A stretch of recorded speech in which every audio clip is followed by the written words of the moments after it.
Bonjour, bonjour.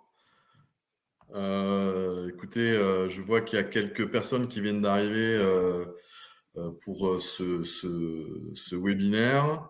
On a une vingtaine d'inscrits. On va attendre un peu, comme à chaque fois, en fait, avant de commencer.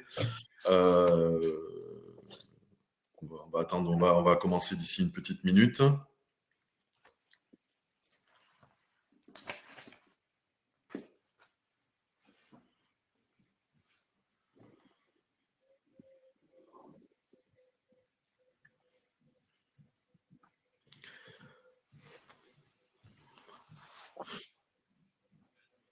Ok, je vois que les gens arrivent petit à petit. Allez, on se laisse jusqu'à 11h. 11h, là, il est 11h02 sur mon ordi. Là, on se laisse jusqu'à 11h03. Et puis après, on commencera les hostilités avec Charles.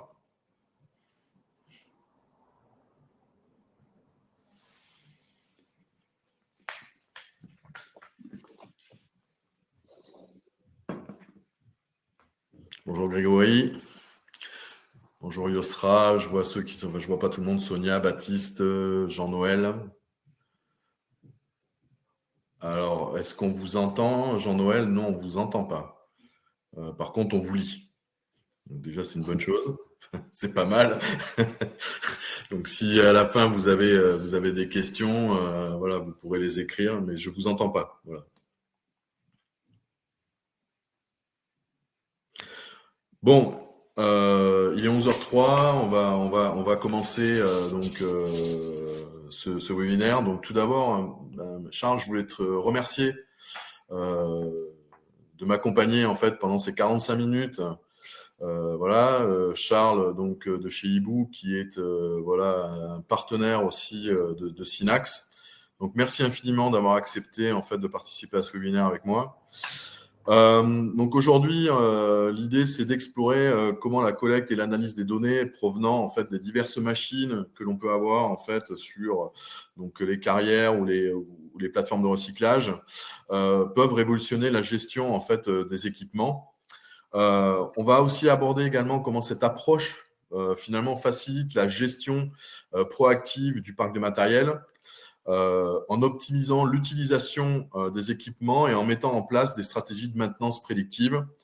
Voilà, les exploitants peuvent non seulement prolonger par la même occasion en fait la durée de vie de leur machine, mais aussi minimiser les temps d'arrêt imprévus et améliorer l'efficacité opérationnelle. Voilà.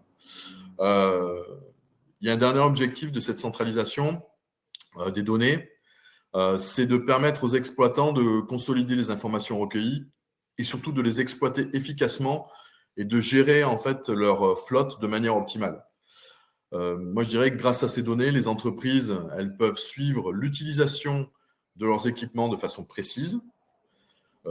Charles, j'espère que tu iras dans mon sens, ce qui leur permet de réaliser des économies de coûts significatives. Voilà, parce qu'on parle aussi de coûts, voilà, c'était un peu l'objet aujourd'hui de l'échange que l'on a. Et aussi, finalement, de pouvoir adopter des processus de digitalisation et ou d'automatisation pour favoriser finalement en fait les opérations logistiques et opérationnelles sur les sites. Voilà. Maintenant, ce que je vous propose, c'est, voilà, Charles, je vais peut-être te présenter et présenter Hibou. Après, je présenterai Synax. Et puis après, on rentrera dans le vif du sujet. OK? Avec plaisir. Merci Nicolas. Et merci également à toi pour cette invitation. Je suis ravi de participer à ce webinaire et ravi de toutes les collaborations qui se créent aujourd'hui entre Synax et Hibou également. Alors, quelques mots sur moi. Moi, je suis Charles Bénard. Je suis l'un des cofondateurs de la solution Hibou et principalement au quotidien, je m'occupe du produit. C'est-à-dire que je vais collaborer avec les équipes techniques pour produire le code et le logiciel qui répond aux besoins que l'on a identifiés chez nos clients. Globalement, du coup, Hibou, c'est une solution logicielle qu'on pourrait décrire comme l'assistant digital pour la gestion de flotte, qui permet deux choses. La première, c'est la prise de contrôle de la donnée des équipements au sens large et on va revenir sur ce point-là.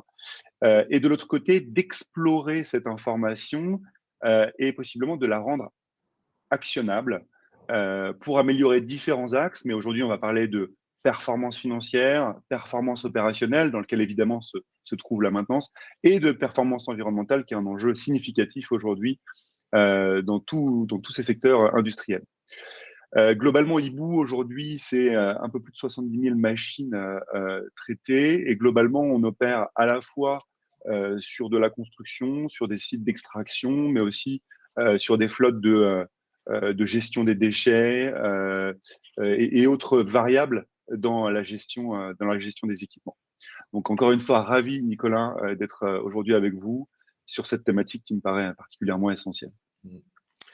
Effectivement, bon, merci beaucoup. Donc, moi, je vais juste dire 2-3 mots. Alors, sur moi, je suis directeur commercial de Synax, donc j'ai plutôt en fait une interaction avec les clients.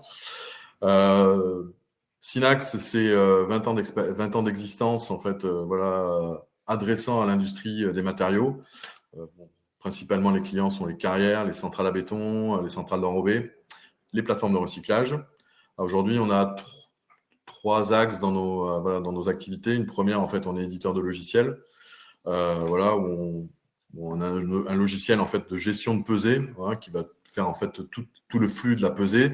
Et ensuite, on a en fait voilà, des solutions connectées avec des bornes ou alors des applications mobiles sur site ou des applications mobiles en dehors des sites. Voilà. On a aussi en fait une fonction ESN qui est quand même très importante, c'est qu'on travaille à façon pour nos clients, voilà, qui sont alors, aussi diverses que variées. Ça peut être des grands groupes, en passant par Heidelberg, voilà, ou Colas ou d'autres, et puis en fait des plus petites structures, voilà, qui ont des fois en fait voilà des sujets un peu particuliers. Et on a une dernière activité qui est une activité en fait d'automatisme, où là en fait on travaille principalement avec un groupe qui s'appelle Heidelberg, quoi. Et, voilà, on gère la gestion. Comment dire, des sites de production. On a 30 sites de production, en fait, voilà, où on gère la partie automatisme sur site. Voilà, pour faire un résumé des activités de Synax. Ce que je vous propose, c'est en fait, voilà, aujourd'hui, l'idée, c'est de... Il y a des défis en fait auxquels en fait sont confrontés les plateformes de recyclage, les carrières, mais aussi d'autres activités industrielles proches des activités en fait des matériaux de construction. Et les acteurs du secteur souvent en fait doivent adopter en fait des stratégies qui sont axées sur 4 leviers principaux. Bon, le premier en fait c'est la diversification des sources de revenus. Aujourd'hui, donc il y a une notion économique, voilà. L'innovation technologique. Donc là, on est en plein dedans avec voilà des gens enfin et voilà comme Hibou et la gestion durable des ressources. Mais la plus importante finalement, c'est la maîtrise des coûts énergétiques. Voilà. C'est un des leviers majeurs qui est observé en fait dans cette industrie-là. Ok. Moi, ce que je peux vous dire, en fait, voilà, pour avoir travaillé dans ce milieu-là, voilà, c'est que les énergies pèsent entre 25 et 30% des frais de production. Moi, c'est des études que j'avais faites sur des sites, alors plutôt de calcaire, voilà, donc de roches massives, voilà. Et le carburant à lui seul pèse 20% en fait de ces 25-30%. Ok. Alors, nonobstant 2022, parce que 2022, en fait, il y a eu un renchérissement de l'électricité. Et sans doute, en fait, a fait un peu bouger les lignes. Voilà. Ce que je veux dire par là, c'est qu'aujourd'hui, les machines sur les sites, en 2022, elles pesaient une forte part, en fait, des coûts d'exploitation en fait, des sites de production. Pourquoi, en fait, les coûts énergétiques sont élevés? C'est que finalement, quel que soit, enfin, et notamment les coûts de carburant, pourquoi? C'est qu'aujourd'hui, en fait, qu'on prenne en fait, une plateforme de recyclage ou une carrière, on va avoir en fait du transport. Donc, par exemple, si je prends aujourd'hui une plateforme de recyclage, on va avoir de la collecte, donc la collecte de matière pour la ramener et la transformer. Donc, cette transformation, on va avoir du tri. Le tri va être fait par des machines. On va avoir en fait du traitement. Le traitement va être fait par des process industriels.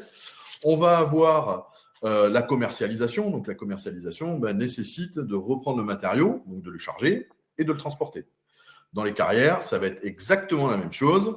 On va avoir, en fait, la première opération, c'est le forage ou le dynamitage. Donc là, c'est pareil, une foreuse, en fait, faut la faire fonctionner. La faire fonctionner, il faut mettre de l'essence. Est-ce qu'on la met au bon endroit? Est-ce qu'on la transporte comme il faut?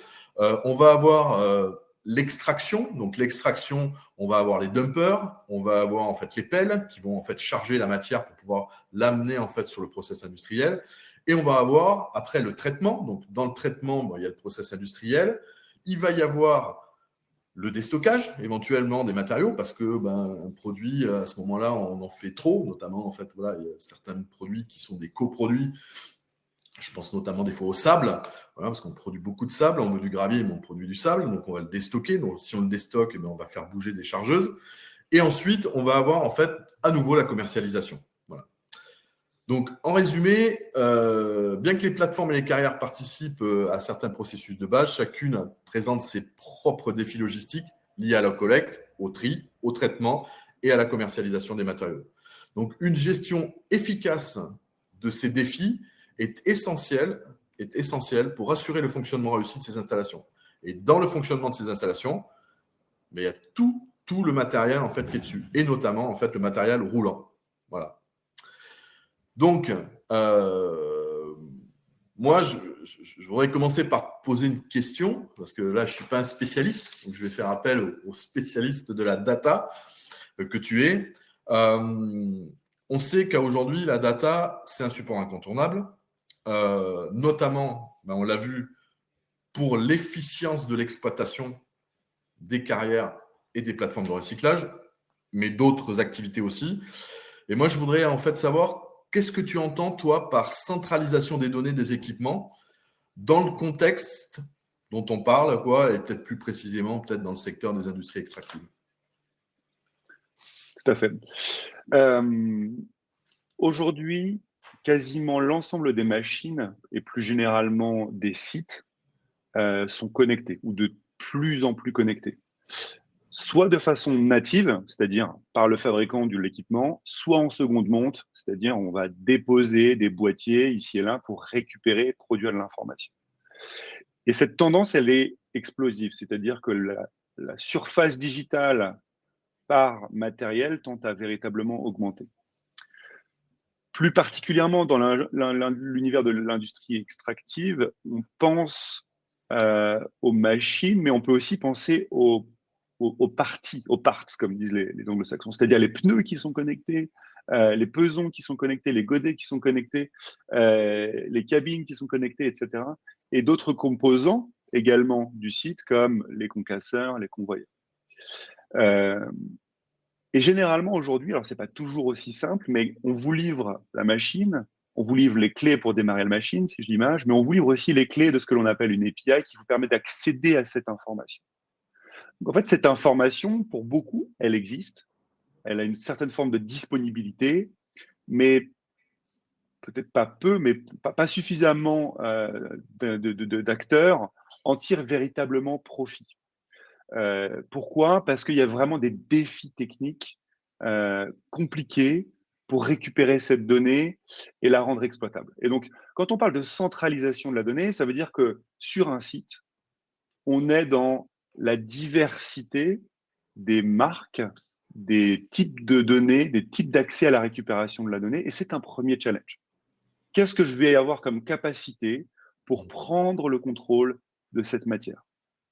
D'autant plus qu'il faut le dire, il y a des belles tentatives, mais globalement, il y a des absences de standards. Ça, c'est un vrai souci.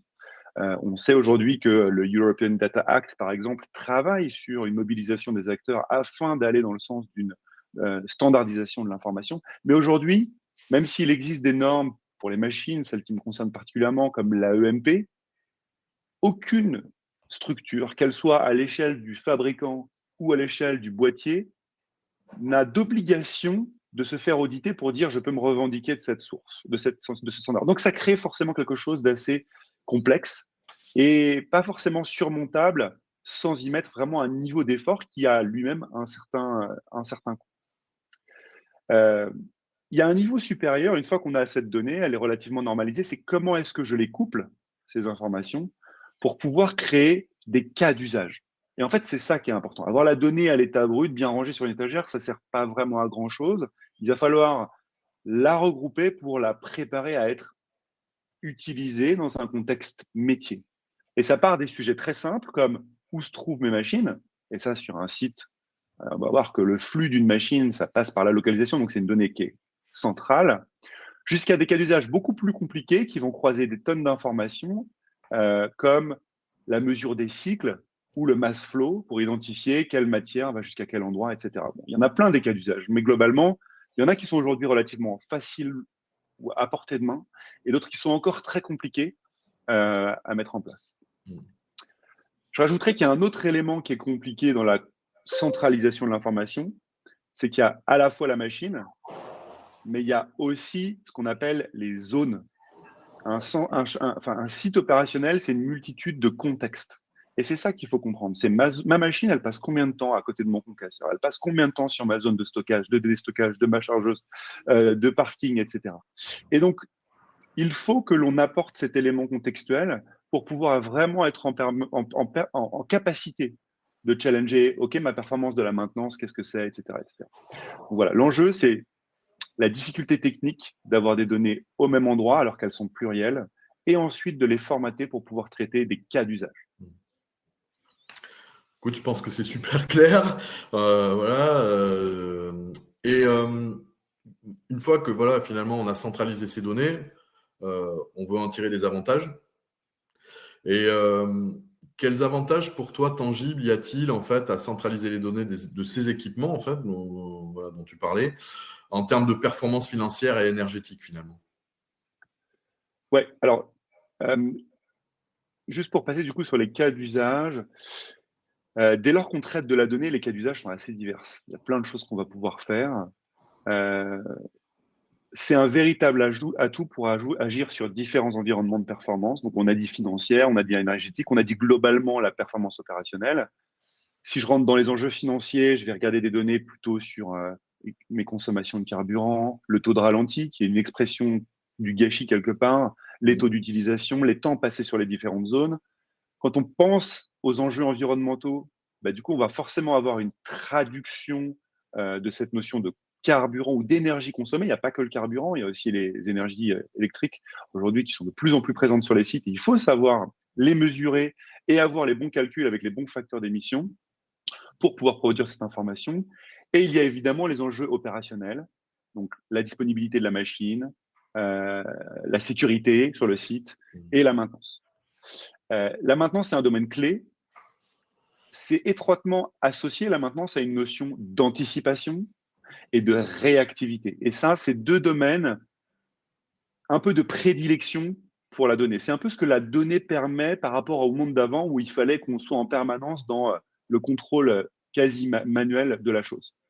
Et donc, pour mieux programmer des interventions, pour être plus dans un acte de prévention, ça doit se baser sur une notion d'usage réel. Et du coup, cet usage réel, c'est la donnée qui nous est quasi en temps réel fournie et qui permet d'effectuer la maintenance quand c'est utile seulement.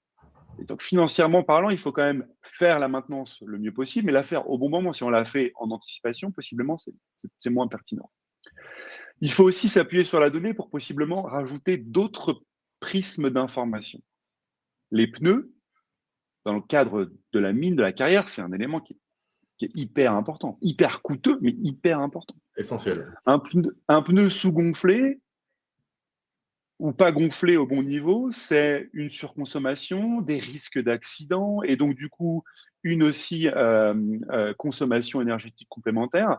Donc cette information, elle est compliquée à gérer manuellement, mais avec de l'informatique, bah, le nombre de pneus que vous avez sont devenus des atouts d'information digestes que vous allez pouvoir utiliser pour identifier des signes avant-coureurs. Et donc, le signe avant-coureur, c'est quel est le problème potentiel. Et ça, je ne sais pas si c'est suffisamment connu, mais aujourd'hui, les machines connectées, les objets connectés ont généralement l'habitude de remonter un flux qui s'appelle, qu'on appelle en français des anomalies, en anglais plutôt des fault codes ou des anomalies. Et ce flux d'informations, il est crucial, puisque c'est la machine qui vous parle, c'est la machine qui vous permet d'en comprendre qu'est-ce qu'elle a à vous retourner comme information. Simplement, encore une fois, ce n'est pas forcément digeste, parce que la quantité d'informations, elle est costaud. Qu'est-ce qui vous intéresse vraiment dans ça? Comment est-ce que je peux identifier un motif qui fait que quand j'ai tel type de maintenance, généralement, j'ai telle suite d'accidents derrière?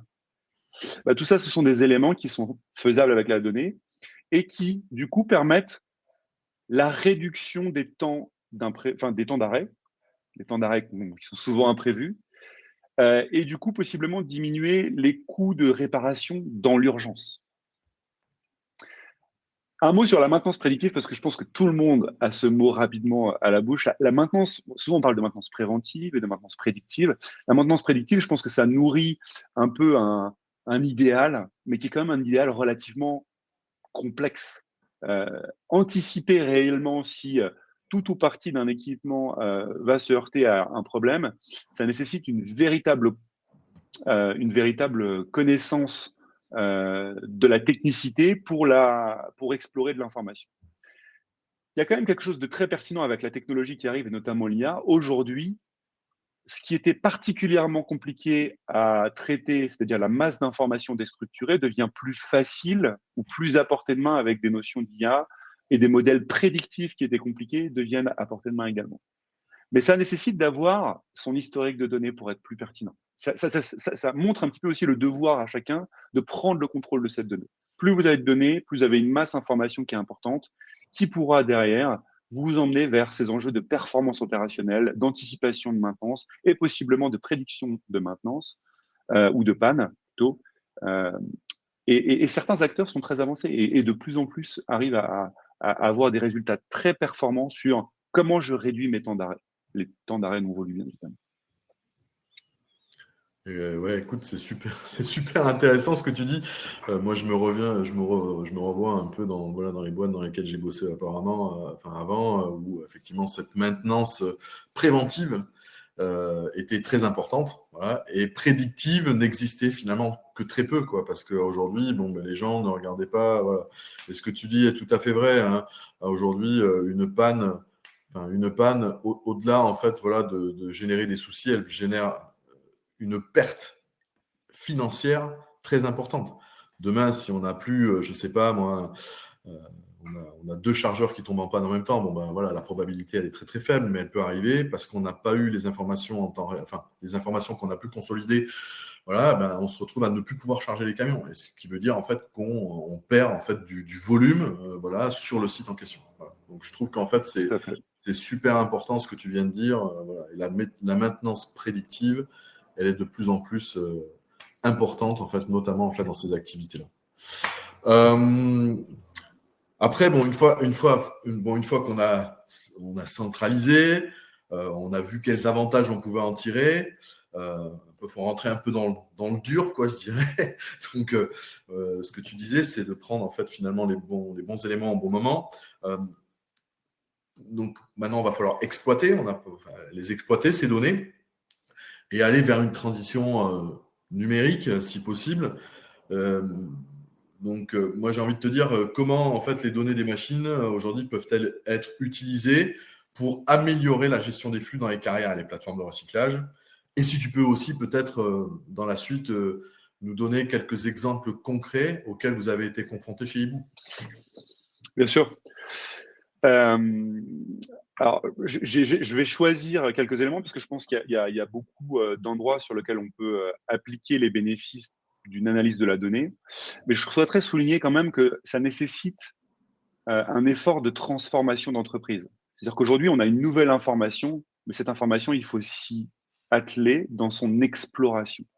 Et ça, c'est un des éléments qui n'est pas forcément toujours anticipé à l'échelle d'un site, peut-être à l'échelle d'un groupe, oui, mais finalement, il faut changer les habitudes. Et du coup, la conduite du changement, c'est véritablement un sujet particulièrement important que nous, on essaye de soutenir, que Synax essaye de soutenir aussi. Et donc, cette donnée, il faut lui donner le temps, il faut lui donner la place. Ouais, et juste, je vais te couper, ce que tu as dit, c'est super important. Tu as parlé en fait à l'échelle d'un groupe, oui, à l'échelle d'un site, non, alors que chaque site est différent. Voilà, donc c'est juste pour. Voilà. Je trouve que c'est hyper important de revenir en fait à cette notion d'entonnoir et d'aller vraiment vers le site plutôt que d'aller en fait, si tu veux, en sens inverse, voilà, vers le groupe qui lui effectivement peut avoir des données. Je trouve que c'est hyper prégnant ce que tu viens de dire. Ouais. Donc, quand on pense à la gestion des flux dans les carrières, dans les plateformes de recyclage, etc., un des bénéfices premiers, ce qui est plus à portée de main, c'est effectivement un peu le suivi des opérations en temps réel. Et je pense à un cas d'usage peut-être un peu trivial mais essentiel, qui est la surveillance des équipements. Et notamment la surveillance des mouvements des équipements et donc du mouvement aussi des matériaux. C'est crucial, parce que derrière, il y a la sécurité, il y a est-ce que je mets bien mes bons matériaux à bonne destination.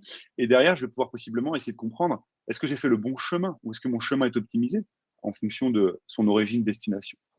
Et donc, pour faire ça, on va faire de la combinaison d'informations. Donc, on revient à cette notion de cas d'usage dont je parlais tout à l'heure, avec des informations de position, de vitesse, de zone, et une actionnabilité de cette donnée, généralement soit à travers du reporting, mais souvent à travers de l'alerting.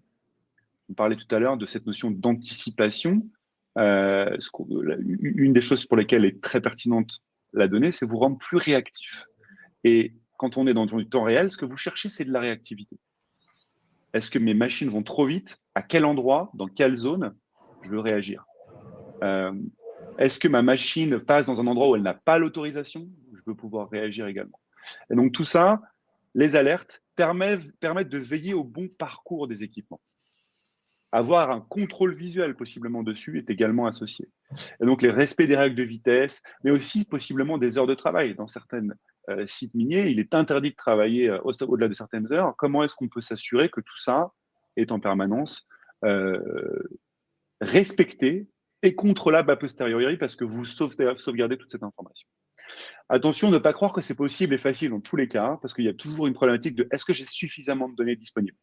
Le temps réel, ça nécessite une fréquence d'information élevée, et malheureusement aujourd'hui, la majorité des fournisseurs de machines sont un peu trop réticents à fournir de la haute fréquence. Donc souvent, ce qu'on fait, c'est qu'on ajoute des boîtiers additionnels. C'est pour la petite parenthèse technique. Un autre bénéfice clé dans la gestion du flux, c'est le travail d'analyse et d'amélioration continue. Donc, vous produisez de l'information, vous produisez du parcours tous les jours. À un moment, cette information, vous pouvez la sommer, l'agréger et en tirer des enseignements. Quand on regarde un parcours sur une période avec des types de machines et qu'on peut filtrer ces informations et qu'on superpose ces parcours, on peut voir des tendances associées à des données d'usage. Et ça, on peut utiliser des outils techniques comme ce qu'on appelle de la heat map, donc c'est-à-dire des points chauds, des points froids, qui sont le révélateur de où est-ce que, par exemple, j'ai tendance à ralentir, où est-ce que j'ai tendance à aller trop vite, où est-ce que j'ai tendance à créer des arrêts de mes machines et à empiler les machines les unes derrière les autres. Et tout ça, en fait, c'est crucial parce que ça me permet de réfléchir à comment optimiser mon mouvement sur la base de données. Il y a des temps d'attente, il y a du ralenti, et ça peut paraître des épiphénomènes, mais les uns mis derrière les autres, c'est du coût. Et du coup, la production de ma tonne de granulats, elle augmente. Parce que j'ai dépensé plus, j'ai pas été suffisamment rapide, etc. etc. Et pour finir, il y a des usages qui sont plus avancés dans la gestion des flux. On peut penser à la gestion de cycle. Je pense que la gestion de cycle, tous nos partenaires nous en parlent, ça reste quelque chose de relativement pénible à mettre en place. Je ne sais pas si tu t'es heurté aussi au sujet, mais ça reste techniquement quand même quelque chose qui n'est pas évident. Ne serait-ce que pour en revenir à ton point, chaque site a ses spécificités. Donc, il y a des cas, les cas d'usage sont, ouais, les cas d'usage sont finalement, il y a autant de cas d'usage presque que de sites, quoi, même s'il y a des sites qui sont quand même relativement faciles, quoi. Ce qui est peut-être un peu plus facile, c'est un site une plateforme de recyclage, parce qu'elle est toujours, à mon avis, faite de la même manière. Là où c'est un peu plus complexe, effectivement, c'est sur les sites d'extraction de granulats, où là, effectivement, on peut avoir des convoyeurs qui font 5-6 km, on peut avoir en fait une extraction qui est bien plus profonde. Voilà, on peut avoir un chargeur qui va faire des allers-retours entre en fait la zone d'extraction et la bascule parce qu'il est tout seul. On en reparlera peut-être un peu plus précisément tout à l'heure. Mais voilà. Ouais. Mais bon, après, je pense que c'est le combat qui est important de mener, de pouvoir corréler la gestion de cycle avec la tonne déplacée et avec possiblement l'émission carbone associée pour pouvoir avoir une vraie mesure de pour produire tant de tonnes, je produis combien de tonnes de CO2, d'équivalent CO2. Et ça, c'est effectivement se mettre dans l'effort d'avoir un suivi des machines dans le contexte de chargement, de déchargement, de parcours. Et tout ça, derrière, ça permet d'avoir son mass flow et autres. Mais Je dois le dire, c'est vraiment un défi et j'ai rarement rencontré des entreprises qui me disent évidemment, je sais mesurer ce genre de choses. Mais on œuvre tous, enfin, nous, en termes d'innovation, on essaye de soutenir cet effort-là, bien évidemment, en fournissant. On parle de quelques exemples. Bah écoute, je te laisse, vas-y, hein, c'est finalement le plus intéressant hein, dans l'histoire. Ouais, allez, c'est parti. Donc, les exemples dont je parle, ils sont plus, enfin, vous pouvez les consulter aussi sur notre site web, ils sont le reflet de témoignages clients. Le premier, sur le taux de ralenti, je pense à une structure qui s'appelle Echium Granula et qui a utilisé Hibou pour différentes choses, mais notamment pour aller explorer plus en profondeur cette notion de taux de ralenti. Donc, le taux de ralenti, c'est un peu une expression de la sous-utilisation. Attention, le taux de ralenti est parfois indispensable. Il y a un taux de ralenti qui existe. C'est quelle est la part du taux de ralenti sur laquelle je peux lutter. C'est ça qui est important. On ne peut pas dire que le taux de ralenti zéro est la target. Ce n'est pas vraiment possible. En revanche, comprendre son taux de ralenti dans le temps, c'est justement avoir les tendances. Est-ce que je suis à plutôt 40, plutôt 30, ou est-ce que je peux essayer de tirer et de donner des objectifs. Et au fur et à mesure que j'identifie et que j'analyse, je vais pouvoir isoler les machines qui sont possiblement dans une mauvaise performance. Le taux de ralenti, je pense que ce qui est intéressant, c'est de le regarder parce que c'est peut-être de la non-efficacité, mais ça a deux conséquences clés, enfin négatives. L'un, c'est que du coup, on émet plus de CO2. On pourrait dire que c'est relativement minime parce que c'est au ralenti, mais il y en a quand même. L'autre, c'est que d'un point de vue financier, on calcule quand même nos machines avec une durée de vie qui est sur de l'heure passée. Donc, plus la machine passe de temps à faire du ralenti, plus en fait on réduit sa durée de vie efficiente. Et donc, avec Echium, il y a eu ces analyses sur les différents sites pour essayer de comprendre quelles sont les machines qui effectuent du taux de ralenti et où sur mon parcours. Et du coup, on a essayé d'isoler toutes les machines qui font des durées significatives de taux de ralenti. Et sur le long terme, Echium a pu avoir une optimisation de 10% de ses coûts énergétiques annuels. C'est quand même considérable.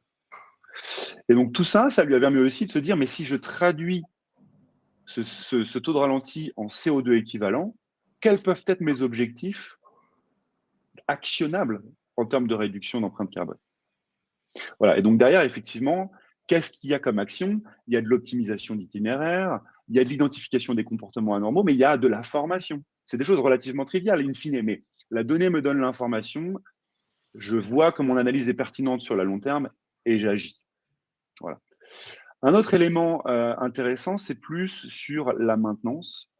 Et donc, du coup, là, on a un autre témoignage client qui est sur la société Marc SA et qui permet, qui elle, a mis en place des systèmes qui utilisent les données pour essayer de prédire un maximum les équipements qui nécessitent une maintenance, en essayant de faire un maximum avant que la défaillance arrive. Et donc là, ça veut dire avoir une approche systématique sur la lecture et l'alerte autour de mes anomalies matérielles, avoir une approche systématique sur l'usage de la donnée en temps réel pour pouvoir programmer mes événements de maintenance.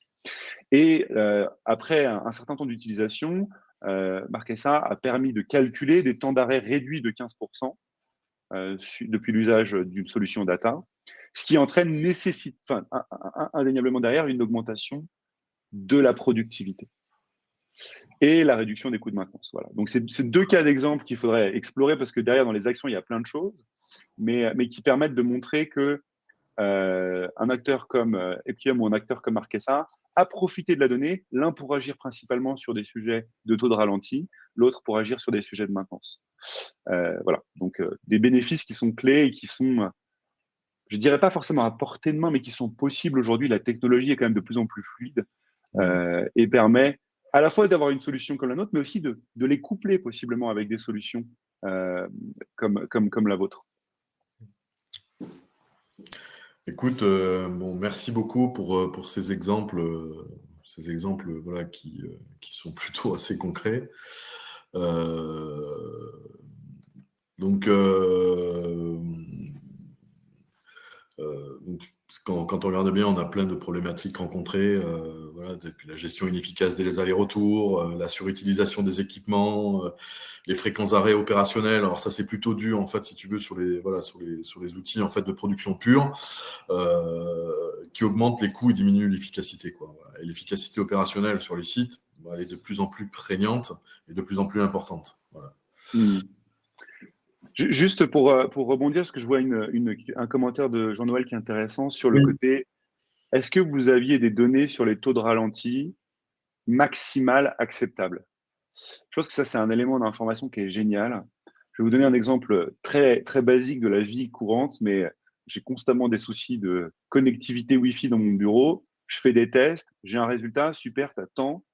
Mais est-ce que c'est bien? Est-ce que c'est pas bien? Comment est-ce que je me positionne? Et en fait, c'est ça aussi la difficulté, c'est de se donner un objectif qui nous paraît raisonnable, atteignable et dans la norme. Et donc effectivement, l'une des choses sur lesquelles on essaie de travailler, je pense à Hibou, mais c'est également certainement la même chose côté Synax, de créer du benchmark pour dire qu'est-ce qui est un usage atteignable ou non atteignable. Donc nous, sur les dizaines de milliers de machines aujourd'hui qu'on a, on essaye de créer des tendances. Et ces tendances, on vous dit, bah voilà, pour tel type de modèle ou catégorie de machine, dans un contexte d'usage A ou B ou C, on voit tel type de performance. Alors après, c'est à vous de l'interpréter, mais ça crée quand même un outil complémentaire pour s'aiguiller et pour se challenger. Voilà. Et par ailleurs, l'une des choses qui va être pertinente, c'est de compiler cet usage au fur et à mesure des périodes et d'observer les tendances. Faire mieux que l'année précédente, faire mieux que le mois précédent ou le trimestre précédent. Mais je pense que c'est un élément critique également de l'adoption du pilotage par la donnée. C'est ça. Donc voilà, donc après, bon, effectivement, donc il y a la partie, une fois qu'on a consolidé des données, comme tu l'as dit, une fois qu'on a benchmarké, une fois qu'on a aussi de la data antérieure, parce que je pense qu'en fait, comme tu l'as souligné au tout début, plus on a de la data, plus on sait comment en fait on peut aussi se comporter vis-à-vis de certaines choses. Il y a toute la partie efficacité opérationnelle qui doit être mise en place. Voilà. Et donc, moi, je pense qu'aujourd'hui, en fait, si tu veux, les données en fait, que vous avez peuvent être vraiment utilisées de manière optimale. Et moi, je voudrais continuer sur quelques exemples concrets, finalement, voilà, qui sont aujourd'hui, finalement, la partie plutôt automatisation des flux sur site. Je vais prendre deux exemples deux exemples dont un en fait qui va peut-être se rapprocher de ce dont tu parlais et qui était aussi en fait Jean-Noël disait je vois adaptation des matériels roulants en fonction du terrain, l'altimétrie et la distance. Moi, je vais prendre l'exemple d'une sablière dans laquelle j'ai travaillé en fait il y a quelques années où le site, en fait, si tu veux, de production était quand même relativement loin du pont bascule. Et donc, c'est un site qui faisait à peu près 100 000 tonnes par an. 100 000 tonnes par an divisé par donc le nombre de jours ouvrables, ça fait à peu près 14 camions par jour. Et au fur et à mesure du plan d'exploitation de ce site-là, la chargeuse, qui est toute seule, s'est éloignée petit à petit, en fait, si tu veux, du pont bascule. Okay, et donc, finalement, s'éloignant, qu'est-ce qui s'est passé? Il faisait des allers-retours, et ces allers-retours, bien entendu, en fait, généraient certainement en fait, une non-optimisation en fait, du flux qu'on aurait pu lui donner. Comment est-ce qu'on aurait pu le faire? Donc, ce qui veut dire que, si on multiplie, donc 500 fois, ça fait à peu près entre 12 et 14 camions par jour. Donc, tu fais le calcul, on doit être vite fait à 9 km. Tu vois, 9 km fois 250 jours, fois. Voilà. Donc, je pense que là, tu vois, par exemple, c'est un exemple typique d'anticipation, en fait, du plan d'exploitation. C'est-à-dire que comment est-ce qu'on peut réorganiser, en fait, ce flux-là pour essayer de l'optimiser. Bon, ça, c'était le premier exemple. Et j'en ai un autre, en fait, et c'est plutôt, en fait, je vais un peu rebondir aussi sur le taux de ralenti. Là, il n'y a pas longtemps, on a été questionné par un client. Je vous ai dit en fait qu'on on a des solutions sur étagère, mais on a aussi des solutions sur lesquelles on peut en fait réfléchir. Ce client-là, c'est plutôt des plateformes de recyclage ou c'est des micro-plateformes où il y a une bascule il n'y a pas d'agent de bascule, il y a uniquement un chauffeur de chargeur. Voilà. Et ce chauffeur de chargeur, bah, lui, en fait, il fait des allers-retours, toujours pareil. Il fait des allers-retours entre les zones de chargement, la bascule, et quand il arrive à la bascule, bien souvent, je veux dire, je ne critique absolument pas en fait le fait qu'il n'éteigne pas sa machine. Voilà. Sûr. Les volumes ne sont pas énormes, donc il est aussi là. Bon, voilà, la personne va discuter avec le chauffeur de camion qui vient en fait, voilà, pour charger. Sa machine tourne. Voilà, qu'est-ce qui se passe? Voilà. Donc là, on est en train aussi, nous, tu vois, en fait, si on avait de la data, tu vois, que tu pourrais, enfin, pardon, que Hibou pourrait nous fournir, on pourrait se dire, voilà, on regarde comment ça se passe et comment on fait pour améliorer. Et comment on fait pour améliorer? Est-ce qu'on peut imaginer que le chauffeur de chargeur devienne l'agent de bascule avec une application en fait qui serait dans sa machine pour qu'il enregistre en fait les les pesées avec un système homologué, pourquoi pas en fait sur site. Voilà, tu vois, en fait, on va aller là. Et l'autre chose dont tu parlais, et donc là, nous, bon, voilà, on a aussi je vous disais, des objets connectés qui sont des bornes, mais les bornes, en fait, on pourrait presque aller encore plus loin parce que les bornes nous permettent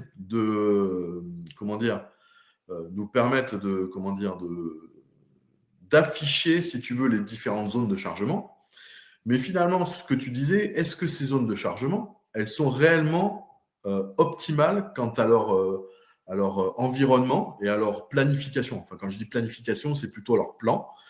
Donc, ce qui veut dire que peut-être, voilà, avec de la donnée, on pourrait dire, ben, au vu de votre plan de stockage des matériaux, nous, on peut vous dire qu'à aujourd'hui, si vous faisiez comme ça, peut-être que vous économiseriez à la fin d'une année, voilà, sur un volume classique, sans pour autant en fait qu'il y ait une fluctuation des chantiers.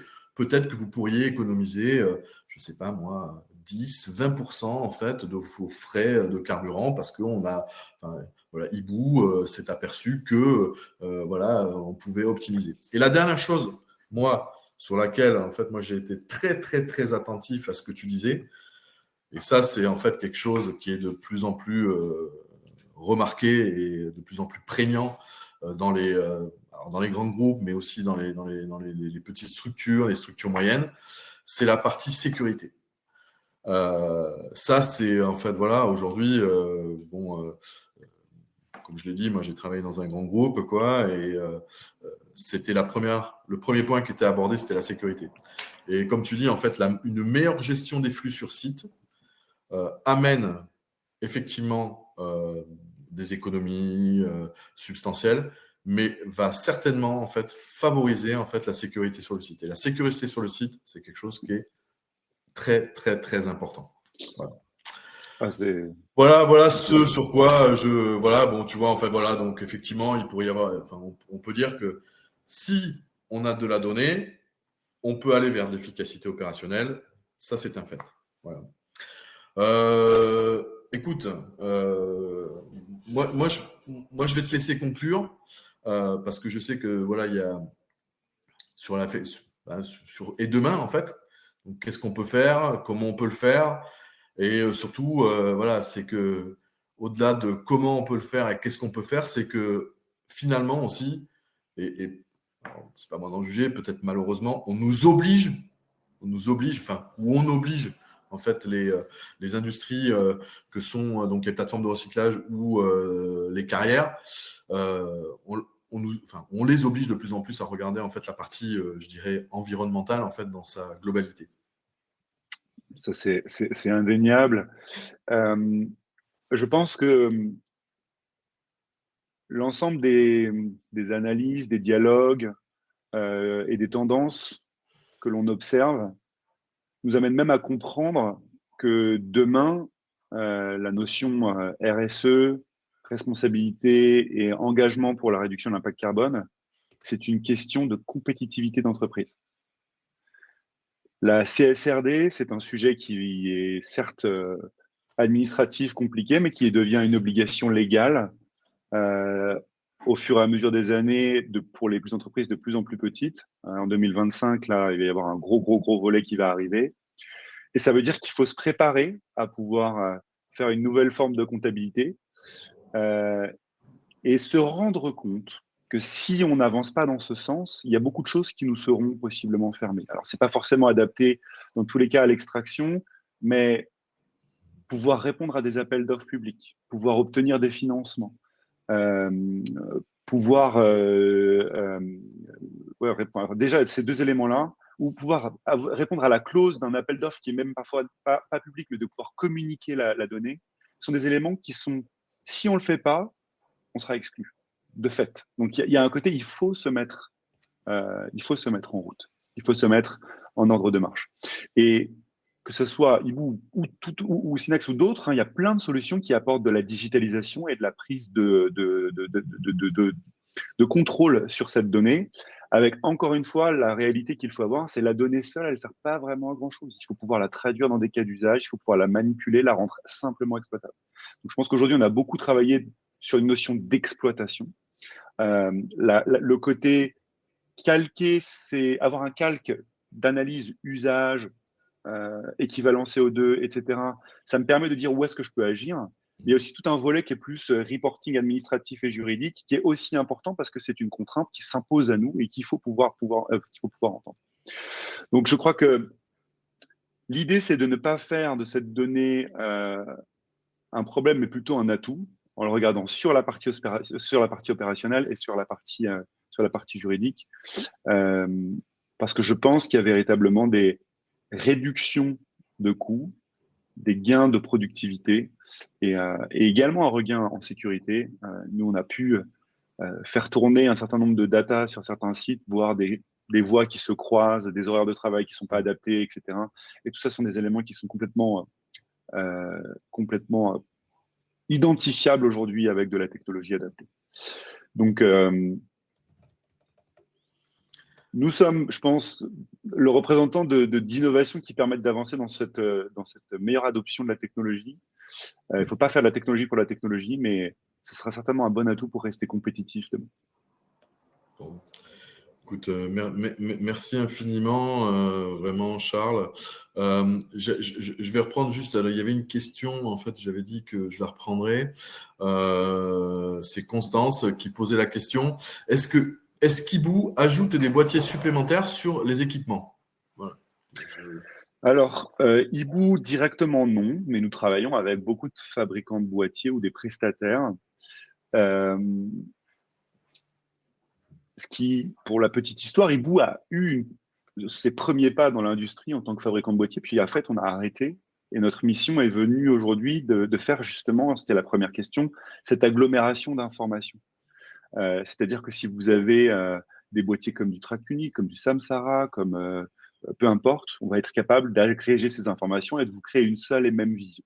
Et au-delà de ça, en fonction des contextes dans lesquels vous évoluez, on va être possiblement en capacité de vous dire peut-être qu'un boîtier de cette nature ou de cette nature peut être intéressant. Donc non, on n'est pas directement fabricant de boîtiers, mais oui, on est capable de vous accompagner pour identifier lequel est le bon pour vous. Et si jamais vous avez plusieurs marques qui sont déjà dans votre parc, ou si à l'avenir vous voulez changer, le principe de Hibou, c'est cette agnosticité qui fait que, en fait, tout est disponible à un seul et même endroit. Et en termes de boîtier, du coup, je lis avec une question à la fin qui est sur les notions de volume, de pesage, etc. Ça fait partie des boîtiers qu'on ajoute de plus en plus. Donc, comme je le disais, la surface digitale par machine tend à augmenter. On a ce que fournit le fabricant, mais on a des boîtiers OBD, on a des boîtiers de peson, on a etc., etc. Et ça fait partie des faisceaux qu'on va essayer de rallier sur une seule et même page profil matériel en mélangeant tout ça pour avoir l'image la plus riche digitalement parlant. J'ai Erwan qui pose une question. Avez-vous accès aux données des tracking constructeurs? Alors nous avons accès aux données des tracking constructeurs via le concours de nos clients, c'est-à-dire que nos clients aujourd'hui achètent ou louent des machines. Ces machines sont elles-mêmes produisent des informations. Ces informations sont stockées sur des serveurs. Et globalement, effectivement, parfois ça fait partie du contrat de base, parfois ça ne fait pas partie du contrat de base, et ça se renégocie. Mais globalement, cette donnée, elle est accessible avec ce que j'appelais au début ces clés de l'API, qui qui est un peu un acronyme très technique, mais qui dit c'est les clés qui vous donnent accès à ce serveur. Et ces données, en fait, ce sont les vôtres. Ce sont les vôtres parce que c'est vous qui les exploitez, ces informations. Et donc, nous, on vous redonne le contrôle sur ces informations-là pour que vous puissiez en faire quelque chose. Donc, effectivement, nous-mêmes, directement, on ne vous permet pas d'avoir l'accès à vos données via du constructeur, mais on vous permet de les récupérer et de les exploiter, tous vos constructeurs mélangés à un même endroit, de façon à ce que ce soit lisible. Est-ce qu'on a répondu à votre question, Erwan? Je demande à votre avis dans quel... Je suppose que... Sonia, quelles sont les synergies entre Synax et Ebou actuellement et dans le futur sur ces offres d'analyse de données? Alors, pour l'instant, je vais répondre quand même parce que bon, Charles, aujourd'hui, on commence à travailler ensemble. Voilà. C'est-à-dire que on a des clients qui peuvent être communs et sur les offres des analyses de données, il faut qu'on arrive à trouver en fait, si vous voulez, la meilleure manière en fait d'aller vers comment dire vers en fait une optimisation, voilà, et un travail de synergie. Voilà. Donc on commence.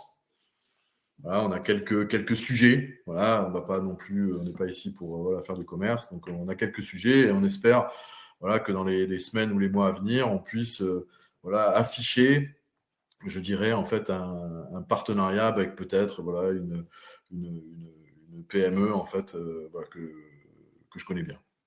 On va rester très très flou. Je ne sais pas si tu veux rajouter quelque chose, Charles. Moi, je veux juste rajouter une chose sur une question de peut-être de posture. Une des choses qui rend la donnée compliquée à exploiter, c'est qu'elle est très silotée.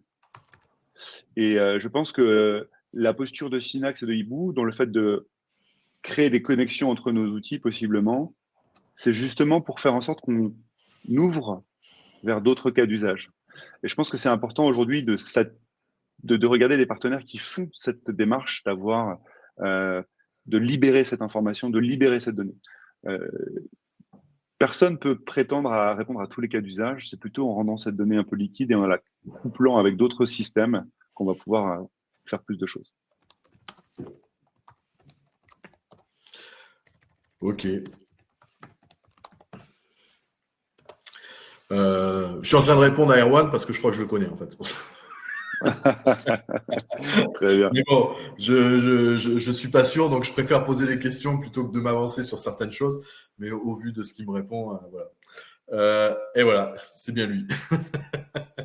Bon, ok. Je sais pas. Est-ce qu'il y avait d'autres questions Est-ce qu'il y avait d'autres questions?